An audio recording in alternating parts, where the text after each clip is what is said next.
শুধুমাত্র একটি পদক্ষেপ, শুধুমাত্র একটি সিদ্ধান্ত, শুধুমাত্র একটি স্টেপ তোমার জীবনটা সম্পূর্ণরূপে পরিবর্তন করে রেখে দিতে পারে। তোমার নতুন বছরটা সম্পূর্ণরূপে পাল্টে দিতে পারে। তুমি তো 2024-এর মতো 2025টাকে চাও না। তুমি তো 2024-এর মতো 2025টাকে অতিবাহিত করতে চাও না। তাহলে এই সিদ্ধান্ত কেন নেবে না? যদি একটি সিদ্ধান্ত, যদি একটি পদক্ষেপ, যদি একটি ডিসিশন তোমার জীবন সম্পূর্ণরূপে পাল্টে দেয়, তাহলে কেন নেবে না? দেখো, তুমি হয়তোবা শুনেছ, এই প্রবাদ বাক্য তোমাকেও শোনানো হয়েছে, কখনো না কখনো, কোনো না কোনো ভাবে তোমার কানেও এসেছে, যে সৎ সঙ্গে স্বর্গবাস, অসৎ সঙ্গে সর্বনাশ। এই প্রবাদ বাক্য বাঙালি মহলে খুবই প্রচলিত। যারা আমরা বাংলা জানি, যারা আমরা বাংলা বুঝি, যারা আমরা বাঙালি পরিবেশে থাকি, এই বাংলা পরিবেশে থাকি কেন বলছি, এটা খুবই গুরুত্বপূর্ণ। এটা বলার একটাই কারণ পরিবেশ। হ্যাঁ, এখানে গুরুত্বপূর্ণ হচ্ছে পরিবেশ, কোথায় অবস্থান করছি, কিভাবে অবস্থান করছি। এটা শুধুমাত্র তোমার আমার মন গড়া কথা নয়, এটা প্রমাণিত, এটা বৈজ্ঞানিকভাবে প্রমাণিত যে আমাদের জীবনে যেটা হয়, যতটুকু ঘটে, এর জন্য পারিপার্শ্বিক পরিবেশ, মানে আমরা কোন পরিবেশে আছি, কোথায় অবস্থান করছি, কাদের সাথে থাকছি, এই সমস্ত কিছু অনেক বেশি গুরুত্বপূর্ণ, অনেক বেশি প্রয়োজনীয়। না, কেন বলছি তার কারণ তুমি যে পরিবেশে থাকবে সেখানকার প্রভাব তোমার জীবনে পড়বে। আর আমি যে তোমাকে বললাম যে একটি সিদ্ধান্ত 2025 সালে, যে সিদ্ধান্ত তোমার জীবন পাল্টে দিতে পারে, যে সিদ্ধান্তের পরে তোমার জীবনে দ্বিতীয় কোনো আফসোস হবে না, সেই সিদ্ধান্ত হচ্ছে সৎ সঙ্গের সাথে নিজেকে মেশানো এবং অসৎ সঙ্গ, অসৎ পরিবেশ থেকে নিজের দূরত্ব বাড়ানো। স্বয়ং উপরওয়ালাই এটাকে স্পষ্ট করে দেয় যে তুমি যাদের সাথে মিশবে, যেখানে থাকবে, যে পরিবেশে থাকবে, তার প্রভাব তোমার জীবনে পড়বে। না, প্রশ্ন করতেই পারো যে কিভাবে? আমি তোমাকে বলছি। আচ্ছা, আফ্রিকাতে যারা থাকে তাদের সাথে কি অস্ট্রেলিয়ার মানুষের কোনো মিল আছে? নেই তো। তারা দেখতে একরকম, অস্ট্রেলিয়ার মানুষগুলো দেখতে আর এক রকম। এই পার্থক্যের মেন কারণ কি? জলবায়ুগত পরিবর্তন। সেখানকার মানুষ, সেখানকার জিন একরকম, এখানকার মানুষ, এখানকার জিন আর এক রকম।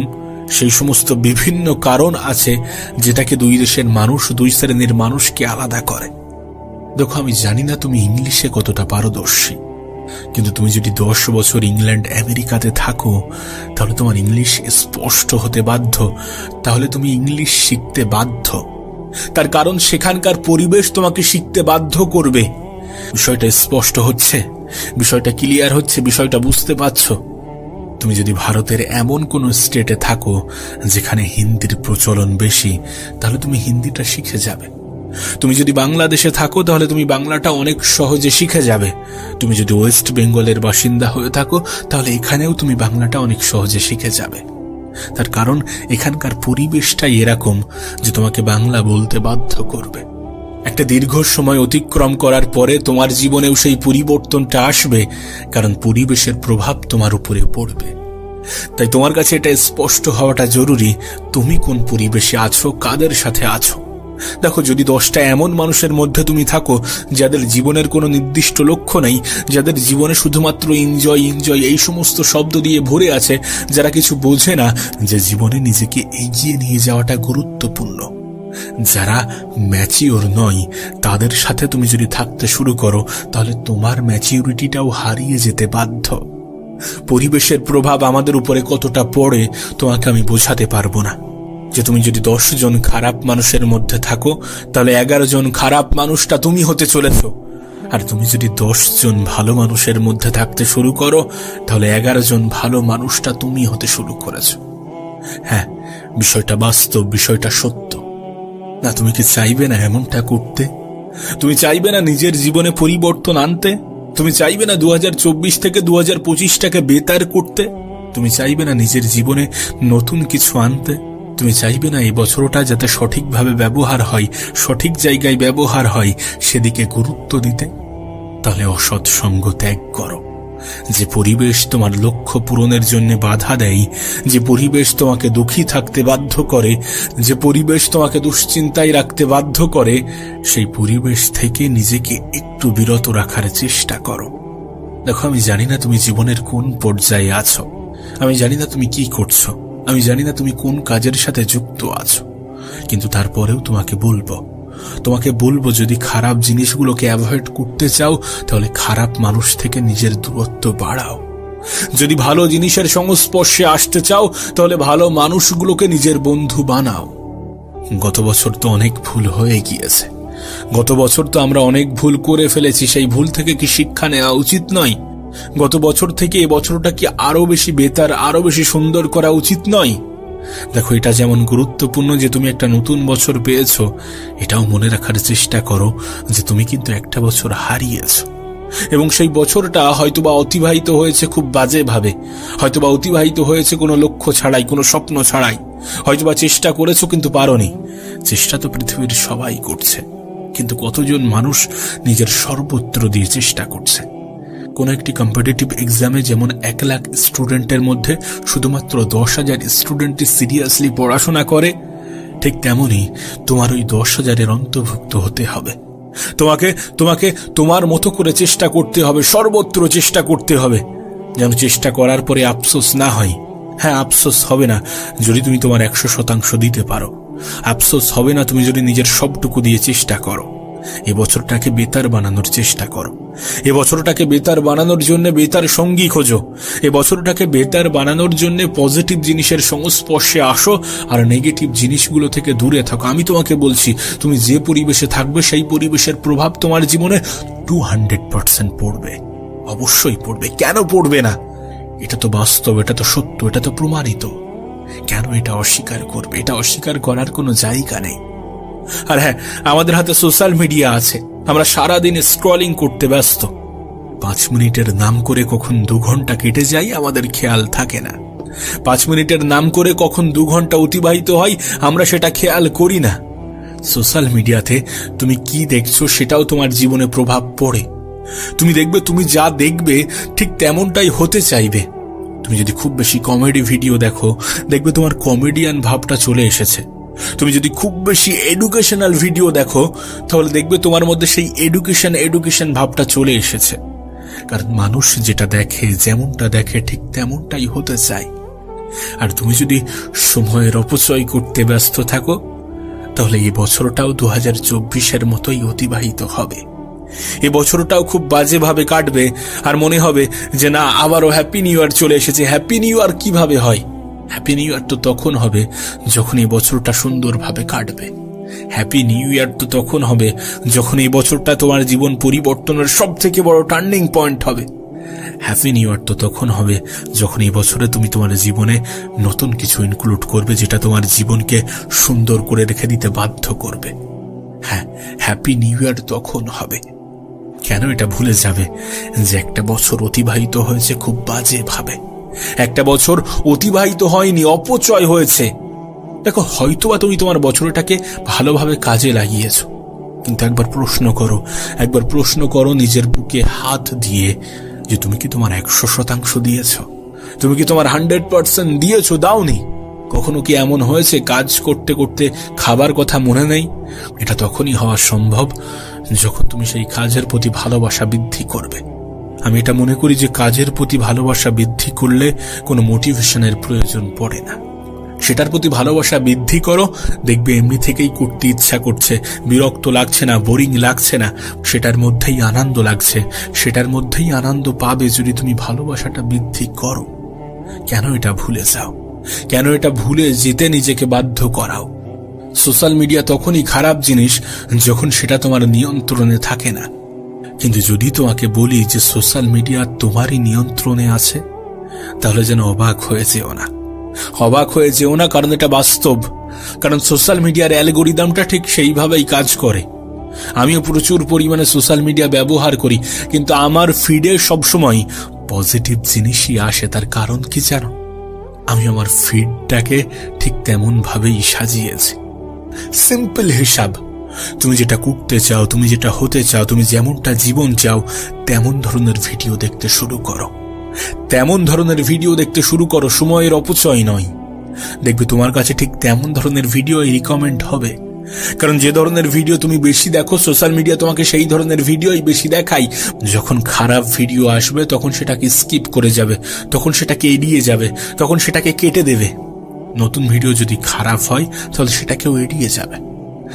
যখন কোনো ভালো ভিডিও আসছে, যখন তোমার খুব পছন্দের একটি ভিডিও আসছে, যদি সেই ভিডিওটা বেশিক্ষণ দেখতে থাকো, যখন সেই ভিডিওতে লাইক, শেয়ার, কমেন্ট যে সমস্ত জিনিস করে থাকে সেগুলোই নিজের ইনভলভমেন্ট দেখাও, দেখবে সেই ধরনের ভিডিওই তোমাকে রিকমেন্ড করছে। ইউটিউব হোক, ফেসবুক হোক, ইনস্টা হোক, যাই বলো না কেন, সমস্ত অ্যালগোরিদম ঠিক একই মেথডে কাজ করে। তুমি যার সাথে যত বেশি এঙ্গেজড হবে, তোমার কাছে ঠিক সেই ধরনের ভিডিওই পাঠানো হবে। আমি তো তোমাকে বলছি, এক সপ্তাহ, শুধুমাত্র এক সপ্তাহ ভালো ভিডিওগুলোকে দেখতে শুরু করো, যেগুলো তোমার জীবনে উপকারে আসবে, যেগুলো তোমার জীবনকে পরিবর্তন করতে পারে, যেগুলো তোমাকে এডুকেটেড করে, যেগুলো তোমাকে নতুন কিছু শেখায়, সেগুলো দেখতে শুরু করো। দেখবে খারাপ জিনিসগুলো এমনি থেকেই তোমার ফিড থেকে সরিয়ে দেওয়া হচ্ছে। ঠিক যেমনটা সমাজে পারিপার্শ্বিক পরিবেশের প্রভাব পড়ে, যে পরিবেশে থাকছো সেই পরিবেশের প্রভাব পড়ে, সোশ্যাল মিডিয়ার অ্যালগোরিদমটাও তো মানুষের জীবনের মডেলের উপর ভিত্তি করে তৈরি করা হয়েছে। তারাও তো চায় যে মানুষ এখানে বেশিক্ষণ কাটাক, বেশিক্ষণ থাকুক, বেশিক্ষণ দেখুক। তাদের মোটিভও একটাই, যে তুমি যাতে এই প্ল্যাটফর্মে বেশি বেশি টাইম অতিক্রম করো, বেশি বেশি টাইম থাকো, বেশি বেশি টাইম ধরে দেখো। এটা কি তোমার কাছে স্পষ্ট নয়? অবশ্যই স্পষ্ট। অবশ্যই তুমি এটাকে দেখছো, দেখেছো, খেয়াল করছো, অনেক তোমার দৃষ্টিগোচর হচ্ছে, অনেক তুমি ইচ্ছা করে এড়িয়ে যাচ্ছ। দেখো, যদি তুমি ইউটিউবে বেশিক্ষণ ধরে দেখো, তাহলে ইউটিউব একটা সার্চ প্ল্যাটফর্ম। এখানে তুমি যেটা সার্চ করবে সেটাই তোমাকে প্রোভাইড করা হবে। তুমি যদি সার্চ করে ভালো জিনিস দেখো, তাহলে ভালো জিনিসগুলোই তোমার সামনে আসবে। এমনটা নয় যে ইউটিউব শুধুমাত্র এন্টারটেইন করে। এটা এমন একটা প্ল্যাটফর্ম যেখানে তুমি ফ্রি এডুকেশন পেতে পারো, যেখানে তুমি ফ্রিতে এমন এমন জিনিস শিখতে পারো যেগুলো শেখানোর জন্য লাখ লাখ টাকা চার্জ করা হয়ে থাকে। এটাকে সঠিক জায়গায় ব্যবহার করে তুমি নিজের জীবন পরিবর্তন করতে পারো। কেন এটা বুঝছো না? ফেসবুকে মানুষ সার্চ করে দেখে না, কিন্তু ফেসবুকের অ্যালগোরিদমও ঠিক একইভাবে কাজ করে। তুমি যেটা দেখবে, তুমি যেমন ধরনের ভিডিও দেখবে, তোমার সামনে ঠিক তেমন ধরনের ভিডিওই পাঠানো হবে। ইনস্টাগ্রামও ঠিক একইভাবে কাজ করে। আমি তোমাকে লিখে দিতে পারি, তুমি বেশি নয় 3 দিন চেষ্টা করে দেখো। 3 দিন এমনটা করে দেখো যে খারাপ জিনিসগুলোকে অ্যাভয়েড করো, ভালো জিনিস দেখতে শুরু করো। তারপর থেকে তোমার কাছে পুরো ভালো জিনিসগুলোই আসতে শুরু করবে। হ্যাঁ, মাঝে মাঝে খারাপ জিনিস তোমাকে আবার দেখানো হবে, যাতে তোমার ইন্টারেস্টটা যাচাই করার জন্য। কিন্তু যখন খারাপ জিনিস আসবে, সঙ্গে সঙ্গে দেখা মাত্র সেটাকে এড়িয়ে যাবে। দেখবে আবার তোমাকে ভালো জিনিস প্রোভাইড করা হবে।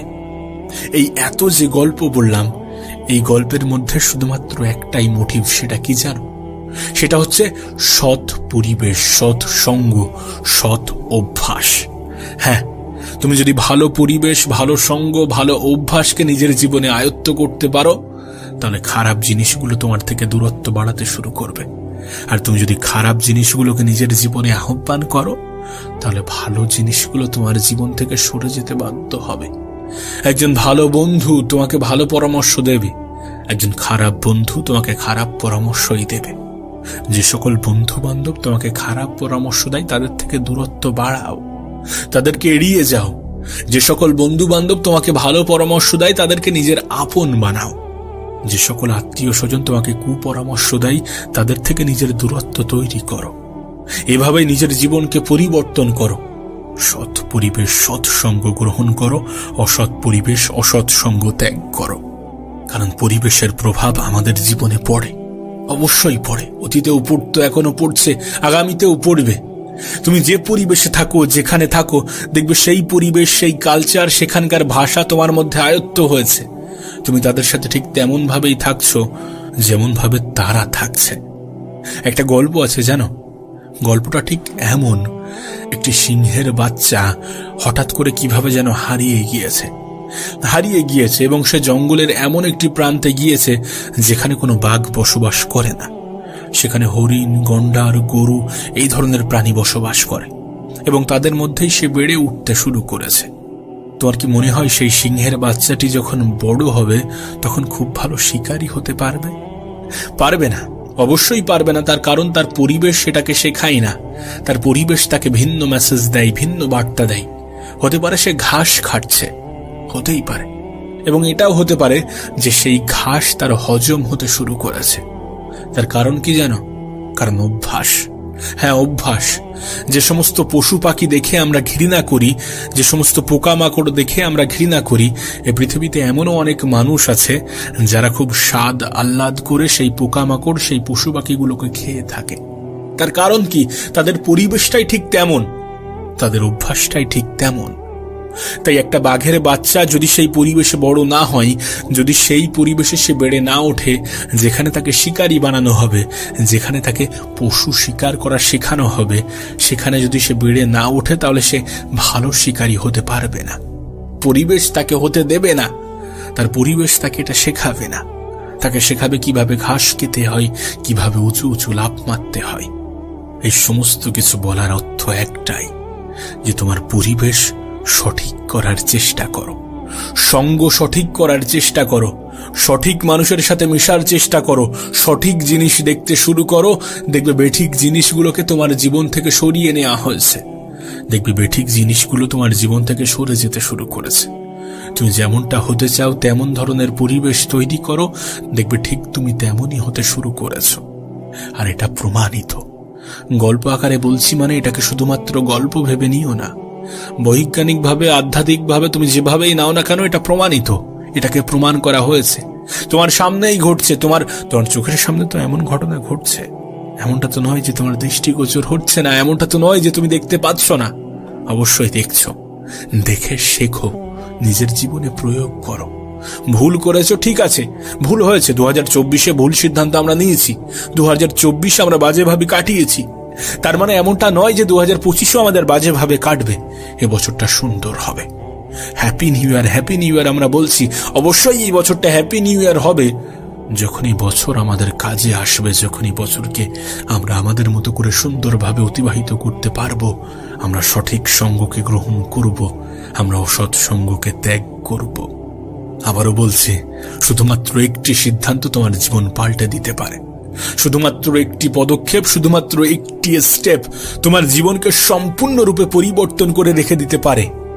আর সেটা হচ্ছে সঠিক সঙ্গ, সঠিক পরিবেশ। সোশ্যাল মিডিয়া এটা কি অভিশাপ নাকি উপহার? আচ্ছা, কখনো কি মনে হয়েছে যে সোশ্যাল মিডিয়া তোমার জীবনকে ধ্বংস করে দিয়েছে? সোশ্যাল মিডিয়া তোমার জীবনকে ধ্বংস করছে।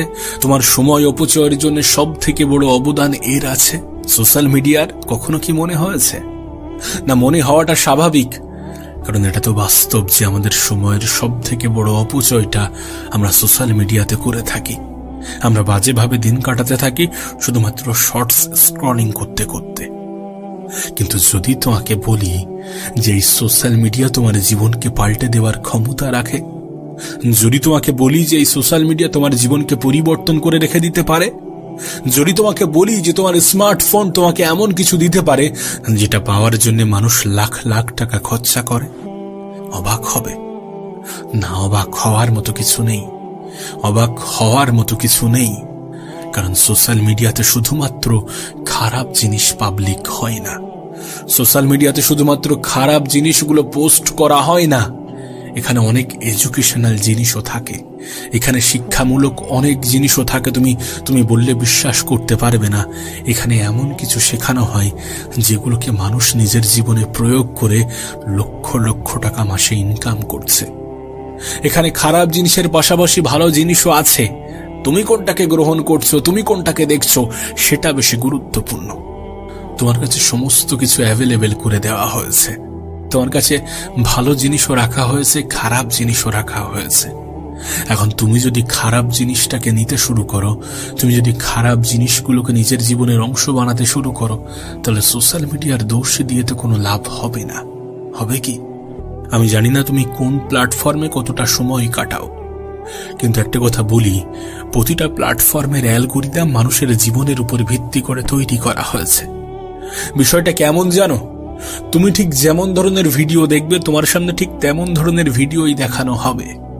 দেখো, তুমি এই ভিডিওটা দেখছো, এর কারণ বিভিন্ন হতে পারে।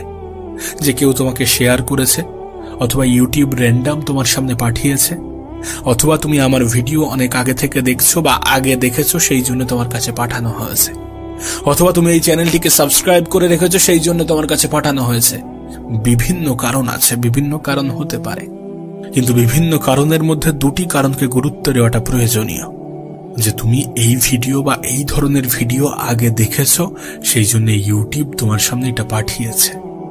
এখান থেকেই তোমার এটা স্পষ্ট হয়ে যাওয়াটা প্রয়োজন যে তুমি যদি ভালো জিনিস দেখতে শুরু করো তাহলে ভালো জিনিসগুলোই তোমার সামনে পাঠানো হবে, খারাপ জিনিসগুলো তোমার সামনে থেকে হটিয়ে দেওয়া হবে। আর দ্বিতীয় সব থেকে গুরুত্বপূর্ণ বিষয় হচ্ছে গিয়ে সার্চ। ইউটিউব এমন একটা প্ল্যাটফর্ম, গুগল এমন একটা প্ল্যাটফর্ম যেখানে তোমার কাছে সার্চ অপশন আছে। তুমি কি জানতে চাও, তুমি কি দেখতে চাও, এই অপশনটাকে তুমি যদি ভালোভাবে কাজে লাগাও তোমার জীবন পরিবর্তন হয়ে যেতে পারে। তুমি কি জানো? কারণ এখানে লক্ষ লক্ষ টাকার জিনিসও ফ্রি পড়ানো হয়ে থাকে। শুধু তোমাকে এটা জানতে হবে কোথায় কিভাবে সার্চ করতে হবে আর কি সার্চ করতে হবে। এটাকে তুমি যদি শিখতে পারো, এটাকে তুমি যদি আয়ত্ত করতে পারো, তোমার জীবন পরিবর্তন হয়ে যাবে। বিশ্বাস করো, আমি আমার জীবনের অভিজ্ঞতা থেকে বলছি। আমি কাউকে ছোট করছি না, কিন্তু বিশ্বাস করো আমি আমার কলেজে আমার টিচারদের থেকে যতটা শিখেছি তার থেকে 90 গুণ বেশি শিখেছি যারা ইউটিউবে পড়িয়ে থাকে, যারা ইউটিউবে এই সমস্ত সাবজেক্টের উপরে পড়াশোনা করিয়ে থাকে। এবং বিশ্বাস করো সমস্ত কিছু ফ্রি, তার জন্য আমাকে একটা টাকাও দিতে হয়নি। কিন্তু হ্যাঁ, আমার কলেজে আমাকে টাকা দিতে হয়েছে, এবং অনেক কলেজে অনেক টাকা দিতে হয়, অনেক টাকা দিয়ে মানুষ পড়াশোনা করছে, যে সেগুলো ইউটিউবে পড়ানো হচ্ছে। হ্যাঁ, এখানে তোমাকে কোনো ডিগ্রি সার্টিফিকেট দেওয়া হয় না, আর শুধুমাত্র ডিগ্রি একটা মানুষের জীবন পরিবর্তন করতে পারে না, এটা তুমি অনেক ভালো জানো। তুমি যদি ছোট থাকো তাহলে যখন বড় হবে তখন এটা অনেক সহজে বুঝে যাবে। ডিগ্রি একটা ক্রাইটেরিয়া। দেখবে আমরা ছোটবেলায় একটা কথা বলতাম যে পড়াশোনা করে কে কত বড় লোক হয়েছে, কিন্তু আজ বড় হয়ে জানতে পারছি যে পৃথিবীর সব থেকে ধনী ব্যক্তি নাকি এখনো অনেক বেশি পড়াশোনা করে। সে নিজে সেলফ স্টাডি করে রকেট বানানো শিখেছে। আমরা কথাই কথাই বলে থাকি যে রকেট সায়েন্স নাকি, যে রকেট সায়েন্স কি এত বড় চোখে দেখা হয় সেটা সে নিজে সেলফ স্টাডি করে শিখেছে, বই পড়ে শিখেছে। এবং শুধুমাত্র তিনি একা নন, যাদেরকে আমরা সফল মনে করি, যারা সফল ব্যক্তিদের তালিকায় আছে, যারা এখন পৃথিবীর সব থেকে ধনী ব্যক্তিদের তালিকায় আছে, তারা প্রত্যেকেই অনেক বেশি পড়াশোনা করেন। সেটা Elon Musk, Jeff Bezos, Bill Gates, Warren Buffett, তুমি যাদের কথাই বলো না কেন, প্রত্যেকেই অনেক বেশি পড়াশোনা করেছে এবং করে। হ্যাঁ, তারা হয়তোবা ডিগ্রির জন্য পড়াশোনা করেনি, কিন্তু করেছে। সুতরাং পড়াশোনা করে কে কত বড় লোক হয়েছে এই প্রশ্ন যেন আর কখনো করো না, কারণ এটা সত্য না। সেটা ডিগ্রির জন্য না হতে পারে, নলেজের জন্য প্রয়োজন। আর আজকাল সোশ্যাল মিডিয়াতে এগুলোকে ফ্রি প্রোভাইড করা হয়ে থাকে, সেগুলো অনেক মেহনতের সহিত বানানো হয়ে থাকে, তৈরি করা হয়ে থাকে। অনেকে অনেক মেহনত করছে সেই সমস্ত জিনিসগুলো তৈরি করার জন্য। তুমি যদি সারাদিন শর্টস দেখতে থাকো, তুমি যদি সারাদিন রিলস দেখতে থাকো, তাহলে সে দোষ কার? অবশ্যই তোমার, অবশ্যই আমাদের দোষ, যখন আমরা খারাপ জিনিস দ্বারা এডিক্টেড হচ্ছি, যখন আমরা খারাপ জিনিসকে নিজের নেশায় পরিণত করছি। খারাপ জিনিস ত্যাগ করো, খারাপ জিনিস দেখা বন্ধ করো, দেখবে ভালো জিনিস এমনি থেকেই তোমার সামনে প্রোভাইড করা হচ্ছে, তোমাকে দেখানো হচ্ছে। সোশ্যাল মিডিয়া তোমার কাছে অভিশাপও হতে পারে, উপহারও হতে পারে, এবং এটা সম্পূর্ণরূপে নির্ভর করছে তোমার উপরে, তোমার ব্যবহারের উপরে, তোমার চিন্তা ভাবনার উপরে। যদি অভিশাপ হয়ে থাকে তার জন্যও তুমি দায়ী, আর যদি উপহার হয়ে থাকে তার জন্যও তুমিই দায়ী থাকবে, কারণ তুমি কোনটা দেখবে সেটাই তোমার সামনে প্রোভাইড করা হবে। যদি তুমি খারাপ জিনিসগুলো থেকে এড়িয়ে চলতে শুরু করো, তাহলে খারাপ জিনিসগুলো তোমার সামনে থেকে সরানো হবে, কারণ তাদেরও একটাই টার্গেট, যে তুমি যাতে তাদের প্ল্যাটফর্মে বেশি বেশি সময় কাটাও, বেশি বেশি থাকো। এখন তুমি কি করবে এটা তোমার সিদ্ধান্ত। তুমি কেমন ভাবে কাজে লাগাবে, কেমন ভাবে ব্যবহার করবে, এই সমস্ত কিছু তোমারই সিদ্ধান্ত। একটা বছর অতিবাহিত হয়ে গিয়েছে, একটা বছর অনেক বাজেভাবে কেটেছে, হতেই পারে অনেক সময়ের অপচয় হয়েছে। এ বছরটাও তেমন ভাবে যেন না কাটে, এ বছরটাও যেন তেমন ভাবে অতিবাহিত না হয়। এ বছর নিয়ে যেন কোনো আফসোস না থাকে, এ বছর নিয়ে যেন অভিযোগ না থাকে। অভিযোগ করার জন্য হাজারো কারণ আছে, আর অভিযোগ করছি তার কারণ আমরা অভিযোগ করতে ভালোবাসি। নতুন বছর তোমার কাছে সুযোগ নিয়ে এসেছে নতুন করে শুরু করার, ভালো কিছুর পদক্ষেপ নেওয়ার, খারাপ জিনিস থেকে নিজের দূরত্ব তৈরি করার। এই সমস্ত সুযোগগুলোকে কাজে লাগাতে হবে, এই সমস্ত সুযোগগুলোকে ব্যবহার করতে হবে। আর এটা তোমার হাতেই আছে।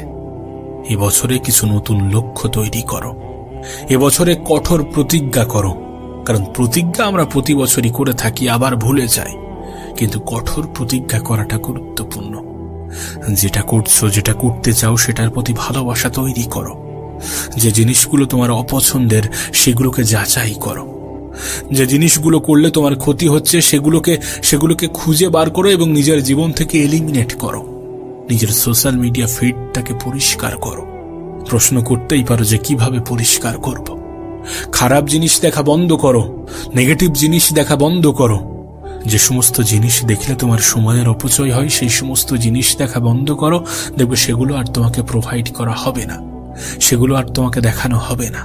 পরিষ্কার, এটা স্পষ্ট। 1 সপ্তাহ ট্রাই করে দেখো, এটা রেজাল্ট তুমি পাবে। আর যদি সার্চ করার অপশন থেকে থাকে, তাহলে সেই সার্চ অপশনটাকে নিজের জীবন পরিবর্তনের জন্য কাজে লাগাতে শুরু করো। আবারও বলছি, এখানে খারাপ জিনিসও আছে, ভালো জিনিসও আছে। কার কিসের প্রতি ইন্টারেস্ট আছে তাকে ঠিক তেমনটাই দেখানো হয়ে থাকে। মাঝে মাঝে নিউজে আসে, দেখবে যে কোনো রকম কোচিং না নিয়েই এই এক্সামে ক্র্যাক করেছে, এই এক্সামে ভালো রেজাল্ট করেছে, এই এক্সামে ভালো র্যাঙ্ক করেছে। এগুলো শুধুমাত্র সোশ্যাল মিডিয়াকে সঠিক জায়গায় ব্যবহার করে। অনেকে করছে, আমরা খোঁজ রাখি না, কিন্তু অনেকে করছে। সোশ্যাল মিডিয়া এডুকেশনের জন্য খুব ভালো একটা জায়গা করে দিয়েছে। আমাদের অতীতের জেনারেশনের হাতে এই সমস্ত অপশন ছিল না, কিন্তু আমাদের হাতে আছে। অতীতে এত কিছু সহজে অ্যাভেলেবেল ছিল না, কিন্তু আজ আছে। আজ যুগটা পাল্টেছে এবং এটা বাস্তব। যেখান থেকে 10 বছর পরে পৃথিবী এমন জায়গায় চলে যাবে যেগুলো আমাদের কল্পনারও বাইরে। তুমি তো দেখছো খুবই দ্রুততার সাথে পৃথিবী বদলাচ্ছে।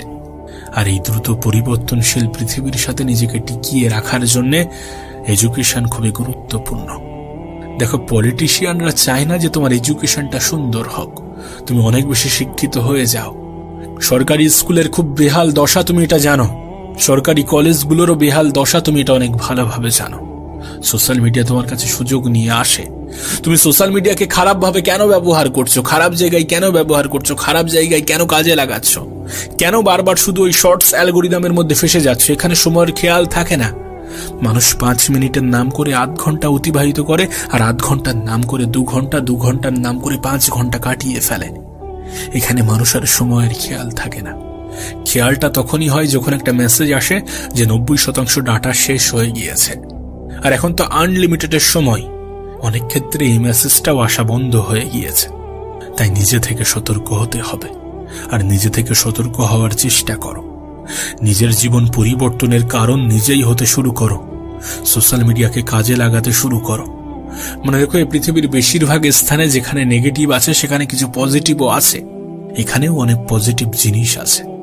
সোশ্যাল মিডিয়া তোমার কাছে উপহারও হতে পারে যদি তুমি এটাকে কাজে লাগাতে পারো, যদি তুমি এটাকে সঠিকভাবে ব্যবহার করো। আর ব্যবহার করা উচিত, ব্যবহার করা প্রয়োজনীয়, ব্যবহার করা গুরুত্বপূর্ণ। এখন জীবন তোমার, সিদ্ধান্ত তোমার, পদক্ষেপও তোমার। তুমি কেমন ভাবে দেখবে, তুমি কোনটা দেখবে, তুমি কেমন ভাবে গুরুত্ব দেবে, তুমি আদৌ অপচয় করবে নাকি কাজে লাগাবে, এই সমস্ত সিদ্ধান্ত অবশ্যই তোমার। তাই তোমার উপরে ছেড়ে দিচ্ছি, তুমি সিদ্ধান্ত নিতে শুরু করো। তবে আমি বলবো, এখনো সময় আছে। দেখো, তুমি কারোর থেকে লেটে শুরু করছো তার মানে এমনটা নয় যে তুমি হেরে যাবে। তুমি নিজেকে লেটে পরিবর্তন করছো তার মানে এমনটা নয় যে তুমি হেরে যাবে। তোমার হাতে সময় আছে, অবশ্যই সময় আছে, কিন্তু মনে রেখো, এই সময় কতক্ষণ আছে কেউ জানে না। এই সময় কতক্ষণ থাকবে কেউ জানে না। তাই যত দ্রুত সম্ভব নিজেকে পরিবর্তন করো। সোশ্যাল মিডিয়াকে কাজে লাগাতে শুরু করো। ভালো কিছু দেখো, ভালো কিছুর সংস্পর্শে থাকার চেষ্টা করো। মনে রেখো, শুধুমাত্র এন্টারটেনমেন্টের জন্য সোশ্যাল মিডিয়া বানানো হয়নি। এর দ্বারা মানুষ উপকৃত হচ্ছে এবং হয়ে থাকে, এবং তারা যে উপকৃত হচ্ছে শুধুমাত্র তাদের সঠিক সিদ্ধান্তের কারণে, শুধুমাত্র তাদের চিন্তা ভাবনার কারণে। আর যদি তোমার মনে হয় যে তুমি সোশ্যাল মিডিয়ার দ্বারা উপকৃত হচ্ছ না, যদি তোমার মনে হয় যে এটা তোমার জীবনে কোনো পরিবর্তন আনবে না, তাহলে অ্যাভয়েড করো, তাহলে এড়িয়ে চলো। আর যদি তুমি দেখো যে না, এটার দ্বারা অনেকে উপকৃত হচ্ছে, আমারও হবে, তাহলে সঠিক ক্ষেত্রে সঠিকভাবে ব্যবহার করো। আবারও বলছি, সোশ্যাল মিডিয়া তোমার কাছে উপহারও হতে পারে, আবার অভিশাপও হতে পারে।